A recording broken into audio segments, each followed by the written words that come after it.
Di tengah pandemi COVID-19, ada 6 insentif pajak yang dapat dimanfaatkan wajib pajak dalam rangka kegiatan pemulihan ekonomi.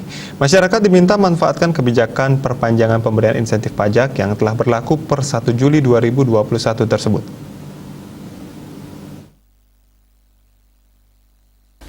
Kepala KPP Pratama Gianyar Muhammad Lukman Hakim menjelaskan insentif pertama adalah pajak penghasilan pasal 21 ditanggung pemerintah. Insentif ini diberikan kepada pegawai atau karyawan dengan penghasilan bruto setahun tidak lebih dari 200 juta rupiah. Para pemberi kerja dalam hal ini perusahaan atau instansi tempat pegawai tersebut bekerja tidak perlu memotong pajak atas penghasilan yang diberikan kepada karyawannya. Dan cukup dengan laporan realisasi maka pajak tersebut akan ditanggung pemerintah. Kedua adalah insentif pajak usaha mikro, kecil, dan menengah atau PPh final. Pemberian insentif ini diberikan kepada wajib pajak yang menjalankan kewajiban perpajakannya berdasarkan Peraturan Pemerintah Nomor 23 Tahun 2018. Dengan demikian, para wajib pajak UMKM hanya perlu melaporkan realisasinya saja dan tidak perlu melakukan setoran pajak lagi.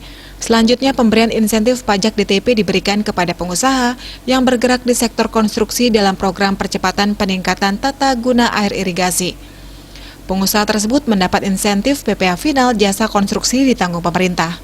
Pemerintah juga membebaskan beberapa jenis pajak di beberapa sektor.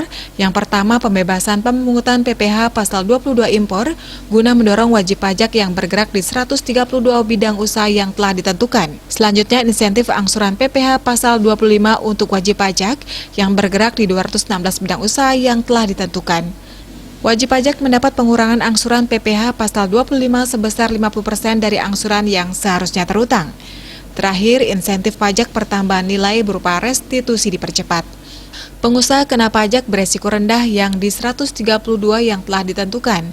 PKP tersebut dapat mendapat insentif restitusi dipercepat hingga jumlah lebih bayar paling banyak 5 miliar rupiah.